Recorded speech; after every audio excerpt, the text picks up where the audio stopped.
when the Browns, obviously trot out Joe Flacco as the starter this year. He stays there for a couple weeks. And then the Browns decide to trade him. What's your initial thought when you see that they trade him to a division rival, and then he goes out and steps on the field and balls and wins a game in the division?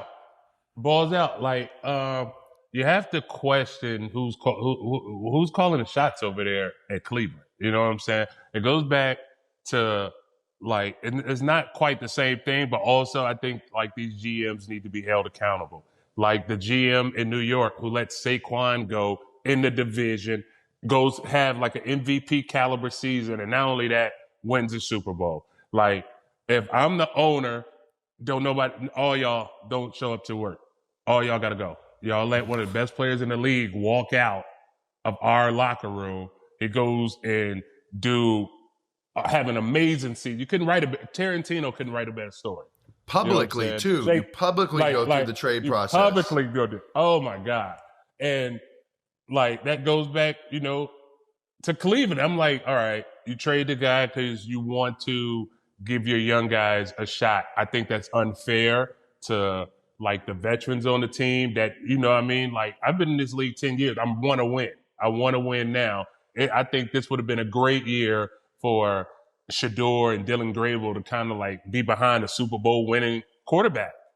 You know what I'm saying? Let me learn how to do things right. You know what I'm saying? And not only that, while they're starting to kind of, like, build up the Cleveland culture. You know what I'm saying? Like, you played there. Cleveland's a very loyal fan base, and they've been hungry for a winning team for years, ever since we left, ever since the Ravens left. Like, Cleveland, like, that's why it's always kind of like, I understand their rage when we go play them, because technically Jonathan Ogden, Ray Lewis, Ed Reed, Lamar Jackson, Jamal Lewis ended up being a Cleveland Brown, but myself, Haloti, you know what I'm saying? We all technically are supposed to have been Cleveland Browns, because that's where the team was when it moved to Baltimore. So I kind of understand, like, we're like the girlfriend that got away. Like, how dare you leave us and go have all these good players?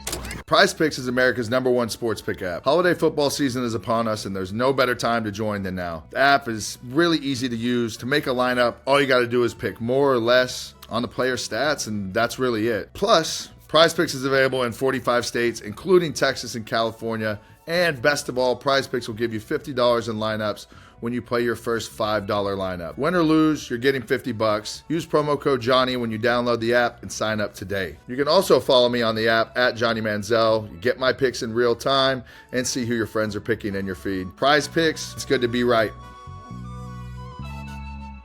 There's something to be said about having a guy that you see as your rookie year who comes into the room as a pro, and you be able to watch and, like, learn from a guy like that, and then you let him go. He goes, and the Steelers had to be looking like, come on, Cleveland, you give this guy up, and then he comes in and outduels Aaron Rodgers on a big primetime, like, game that they have, and it's just nuts. A lot of things haven't made sense in Cleveland. We talk about it all the time, but you speak about Myles Garrett. I mean, we watched what they did with Joe Thomas's career, and Joe Thomas is one of the best offensive linemen to ever do it. And one of the best lives. He never got to play in a real meaningful, big-time game. It sucks. I hate that for him. A player like Myles Garrett, I'm finna start my campaign to free Myles Garrett, but it's going to be in purple and black. You know what I'm saying? Because for that dude to be so dominant, he's playing from behind a lot of the time. You know what I mean? So he just he's got to do a lot. He's got to do a lot for interior linemen, and he's definitely getting in that Aaron Donald, J.J. Watt type conversation. Sure. What was y'all's mindset when you would play a Cleveland team, right? Like, when you guys have a really good squad, you're locked to finish top 2 in the division, make the playoffs. You guys are going to go on a run to try and go to the Super Bowl. But during those seasons, you line up against Cleveland twice, a team that's probably 2-12 at one point, or 2-6, or 3-13, and you play them the last game of the year. But, like, because of how competitive that division gets, that they can beat you on any given day if you don't bring your A game. But they're trash. I've never had a gimme game against Cleveland. Like, Cleveland always fought us.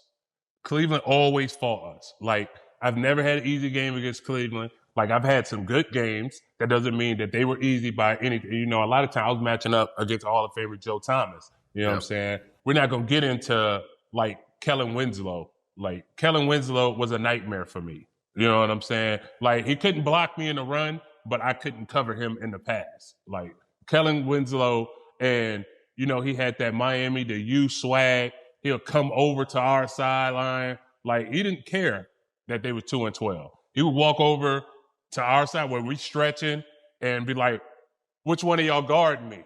You know what I'm saying? Like, talking cash shit.